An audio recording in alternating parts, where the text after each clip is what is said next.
Hello student, आपका स्वागत है आपके अपने यूट्यूब चैनल ऐसे स्टडी पॉइंट पर। तो आज की इस वीडियो में हम क्लास 11 का फिज़िकल एजुकेशन चैप्टर नंबर 5 योग, तो योगा वाला चैप्टर आज कंप्लीट करेंगे इस वीडियो में।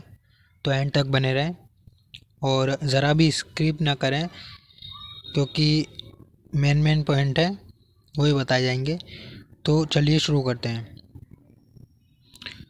समय पहला है योग। तो योग जो एक शब्द है उसका अर्थ क्या है, तो वो समझेंगे समय पहले। तो योग का अर्थ क्या होता है।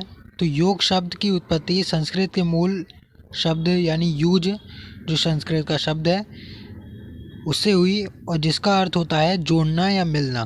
ठीक है, यानी आत्मा का परमात्मा से मिलन होना योग कहलाता है। ठीक है, यानी आत्मा जो होती है, हमारे अंदर की आत्मा, उसका परमात्मा यानी भगवान से मिलना ही योग कहलाता है। यह है आपकी सही वाली डेफिनेशन, आपके पेपरों में आ सकती है, तो यही वाली आप लिखेंगे। ठीक है, अब यहाँ पर पतंजलि के अनुसार अलग अलग तीन है, महर्षि वेद व्यास और भगवत गीता में श्री कृष्ण ने योग की डेफिनेशन दी है। ठीक है, तो समय पहले देखेंगे पतंजलि के अनुसार योग की डेफिनेशन क्या है। तो पतंजलि ने कहा है कि योग चित्तवृत्ति निरोध है। ठीक है, यानी योग चित्तवृत्ति, चित्त किसे कहते हैं, मन को। ठीक है, तो चित्त वृत्ति निरोध है, यानी मन को एकाग्र करना ही वो योग कहलाता है। ठीक है, यानी हम मन का एक एक ही ध्यान करते हैं, हम करा होगा आपने भी।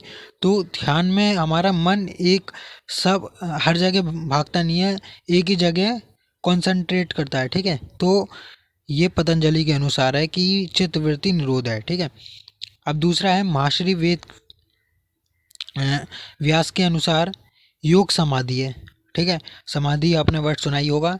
समाधि क्या होता है, समाधि वह होता है जिसमें ना सुख दुख, ठीक है, सुख दुख और गंध, ठीक है, सुगंध, किसी का भी पता नहीं होता, और मन जो होता है ध्यान एकाग्री होता है। ठीक है, उसे समाधि कहते हैं। ठीक है, तो महर्षि वेद व्यास ने कहा है योग समाधि है। ठीक है, अब तीसरा है कि भगवत गीता में श्री कृष्ण ने भी कहा है योग कर्मसु कौशलम। तो योग जो है वो अपने कर्म जो होते हैं हमारे, वह उसका कौशल है। ठीक है, कौशलम।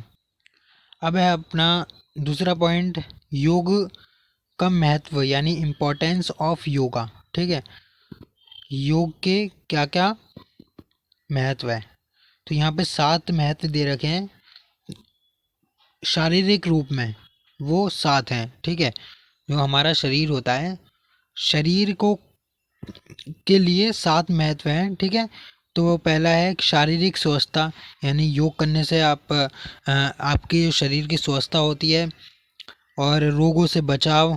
ठीक है, और शरीर को सौंदर्य बनाने यानी शरीर को सुंदर बनाने हेतु, और शरीर की सही मुद्रा हेतु, मांसपेशियों को विकसित करने के लिए, और हृदय और फेफड़ों की कार्य क्षमता बढ़ाने में सहायक, और लचक विकसित में सहायक। ठीक है, ये शारीरिक रूप में है। अब है हमारा सामाजिक रूप में।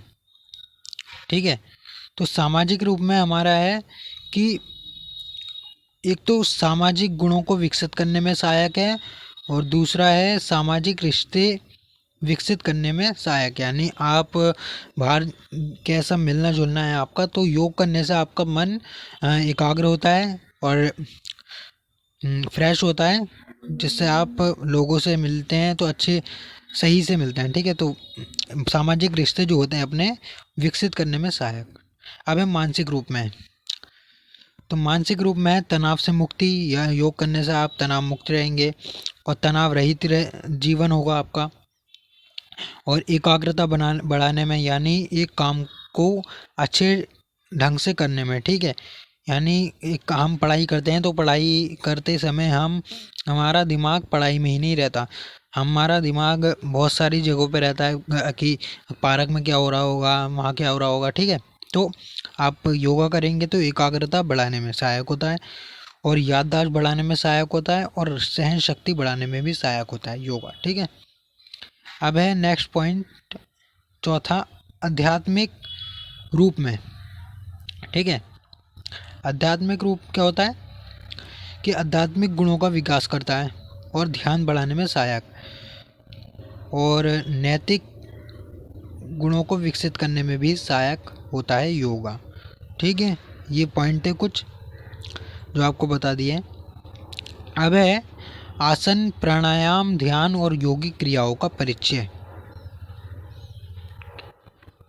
तो आसन क्या होता है, प्राणायाम और ध्यान, तो इन तीनों के बारे में हम इसका जानेंगे। ठीक है, समय पहले देखते हैं आसन क्या होता है। तो पतंजलि के अनुसार आसन का अर्थ स्थिर सुखम आसनम, यानी इसका मतलब है लंबे समय तक सुखपूर्वक बैठने की स्थिति को आसन कहते हैं। ठीक है, आपने सुना ही होगा आसन का। तो पतंजलि ने कहा है स्थिर सुखम आसनम, यानी लंबे समय तक आप सुखपूर्वक यानी सुख यानी खुश बैठेंगे तो उस स्थिति को आसन कहते हैं।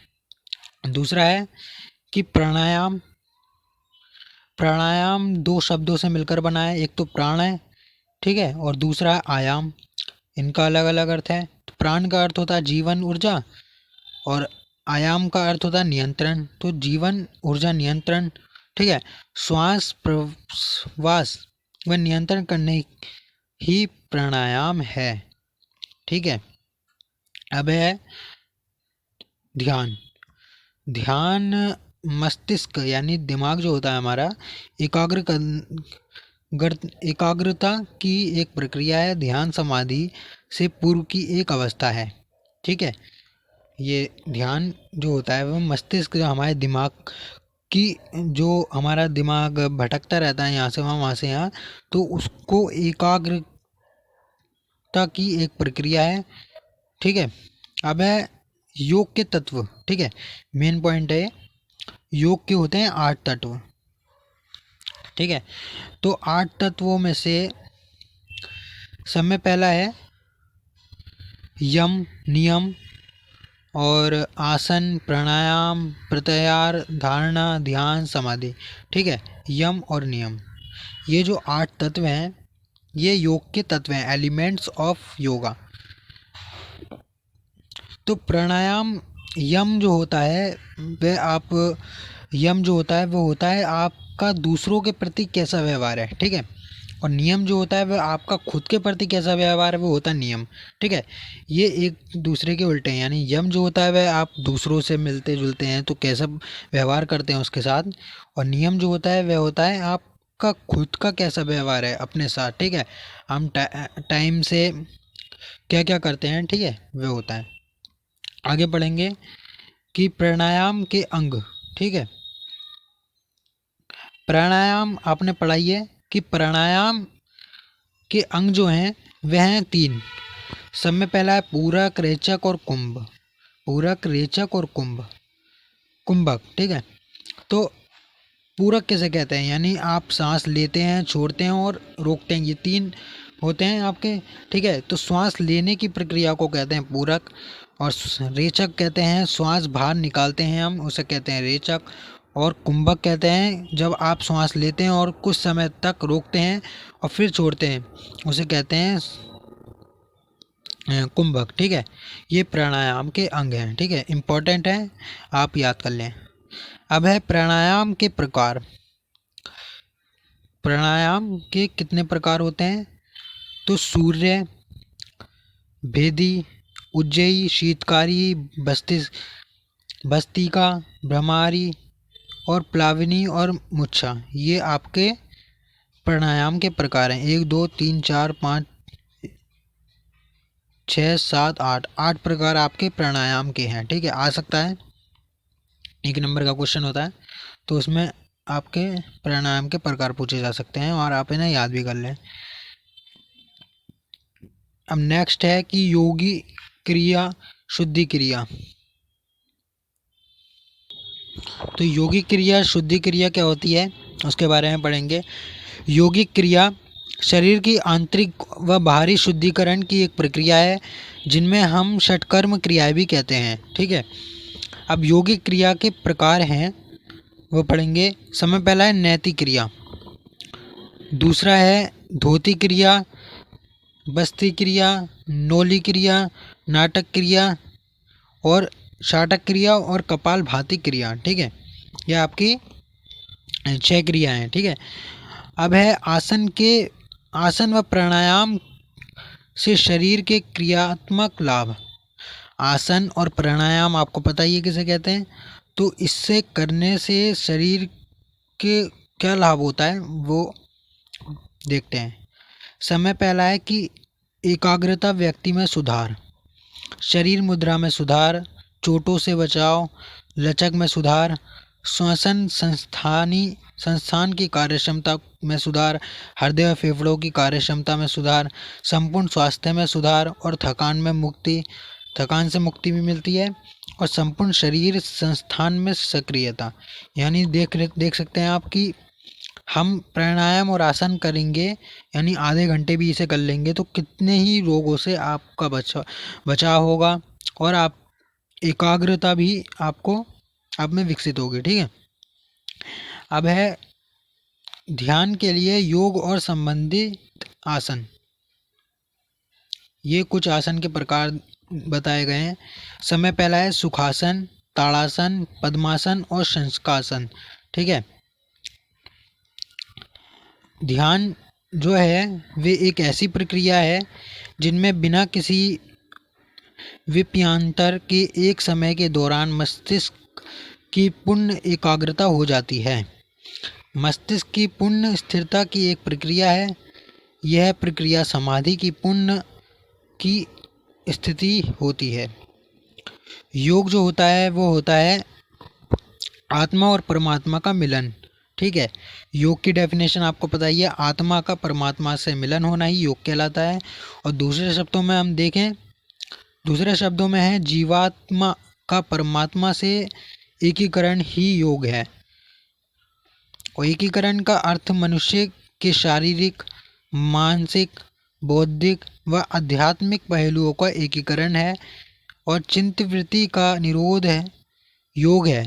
पतंजलि योग समाधि है, वेद व्यास। ठीक है, ये योग की डेफिनेशन दे रखी है और इसका अर्थ क्या होता है वो भी बताया गया है। अब है नेक्स्ट, ध्यान के लिए योग। तो ध्यान योग में ईश्वर प्राप्ति का साधन माना गया है। यानी आप 10 मिनट भी ध्यान करेंगे तो आप ईश्वर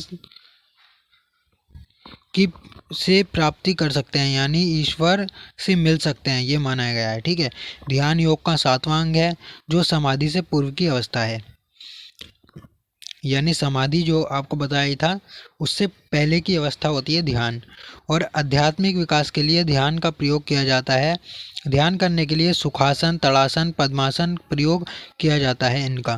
और इस प्रकार आसन शांत वातावरण में किए जाते हैं जहाँ तो मनुष्य का मन शुद्ध एवं स्वच्छ होता है। यानी आप सुबह के टाइम करेंगे तो आपका मन जो होगा वो एक फ्रेश होगा। ठीक है, यानी स्वच्छ भी होगा और वह समाधि की स्थिति में पहुंच सकता है। वह स्वयं को भूल जाता है और ईश्वर में लीन हो जाता है, यानी ईश्वर की भक्ति में ही लीन हो जाता है। अब है सुखासन। सुखासन जो होता है वह 2 शब्दों से मिलकर बना होता है, सुख और आसन, यानी सुखासन। तो यहाँ पर सुखासन का शाब्दिक अर्थ होता है सुख को देने वाला आसन। ही पता ही है आपको, सुख यानी सुख आराम और आसन तो सुख को देने वाला आसन। और इस आसन को करने से हमारी आत्मा को सुख और शांति प्राप्त होती है, इसलिए इस आसन को सुखासन कहा जाता है। यह ध्यान और श्वसन के लिए लाभदायक है। यानी आपका ध्यान और श्वसन यानी सांस लेना और छोड़ना उसके लिए भी लाभदायक होता है। नेक्स्ट है ताड़ासन। ताड़ासन जो होता है वह होता है उसके करते समय व्यक्ति की मुद्रा एक ताड़ वृक्ष के समान होती है, इसलिए इस आसन का नाम ताड़ासन है। यह एक बहुत ही सरल आसन है, इसलिए इस आसन को कभी सभी आयु वर्ग के व्यक्ति कर सकते हैं। अगर इस आसन को नियंत्रित रूप से किया जाए तो आपके शरीर की लंबाई आसानी से बढ़ सकती है। ठीक है, यानी एक वृक्ष के समान खड़ा हुआ जाता है। ठीक है, तो इससे आपकी लंबाई भी बढ़ सकती है। अब है पद्मासन नेक्स्ट। पद्मासन जो होता है वह पद्मासन संस्कृत शब्द से निकला है जिसका अर्थ होता है कमल। ठीक है, इस आसन में शरीर बहुत ही हद तक कमल जैसा प्रतीत होता है, इसलिए इसे लोटस पोज भी कहते हैं। पद्मासन बैठकर किया जाने वाला ऐसा योगाभ्यास है जिसके बारे में शास्त्रों में कहा गया है कि यह आसन अकेले शारीरिक, मानसिक व आध्यात्मिक रूप में आपको सुख एवं शांति देने में सक्षम है। इस आसन में शारीरिक गतिविधियां बहुत कम हो जाती हैं और आप धीरे धीरे आध्यात्मिक की ओर अग्रसर की बढ़ते और चले जाते हैं। तभी तो इस आसन को ध्यान के लिए सर्वश्रेष्ठ योगाभ्यास माना गया है। किसे? पद्मासन को। ये एक बैठ के किया जाने वाला आसन है। ठीक है, अब है शंशासन, आखिरी। शंशासन जो है इसका अर्थ जो होता है वह होता है खरगोश। क्यों है? इस आसन को करते वक्त व्यक्ति की खरगोश जैसी आकृति बन जाती है, इसलिए इसे शंशासन कहते हैं। हृदय रोगियों के लिए ये लाभदायक है। ठीक है, शंशासन जो होता है वह हृदय के जो पेशेंट होते हैं, ठीक है, तो वह ये करेंगे, उनके लिए लाभदायक होता है। अब है योग निद्रा। योगा निद्रा क्या होती है? योगा निद्रा का अर्थ है आध्यात्मिक नींद। ठीक है, यानी आध्यात्मिक नींद वह नींद है जिसमें जागते हुए सोना है। क्या मतलब है? कि जागते हुए सोता हुआ इंसान, यानी आप एक कारपेट पे लेटेंगे और आप जागेंगे, जागते हुए सोएंगे। ठीक है, यानी आप सब कुछ भूलकर, ठीक है, आपके साथ ये सुबह सुबह होता होगा कि जब आप कोई सपना देखते होंगे, आपको पता होगा कि हम ये सपना देख रहे हैं, तो प्रक्रिया योगा निद्रा होती है। सोने व जागने के बीच की स्थिति ही योगा निद्रा है। ठीक है, और इसे सोयापन और जागरण के बीच ही स्थिति मान सकते हैं, और यह झपकी जैसा ही, या कहें कि अर्धचेतन जैसा है। ईश्वर का अनासक्त भाव संसार की रचना, पालक और संहार का कार्य योग निद्रा कहा जाता है। मनुष्य के संदर्भ में अनासक्त हो संसार में व्यवहार करना योगा निद्रा है। ठीक है, तो योगा निद्रा जो होती है बहुत बढ़िया आसन है जिसमें आप सोते हुए जागेंगे। ठीक है, या जागते हुए सोना एक ही बात है, तो ये योगा निद्रा है। ठीक है, अब स्टूडेंट आपका ये पार्ट यहीं पे ही कंप्लीट होता है। आपको ये वीडियो अच्छी लगी हो तो लाइक करें, चैनल को सब्सक्राइब करें, और आप अपने फ्रेंड को भी भेज सकते हैं जिनसे उनकी भी मदद हो सकती है। ठीक है, और हमारे चैनल को सपोर्ट मिलेगा। Thank you.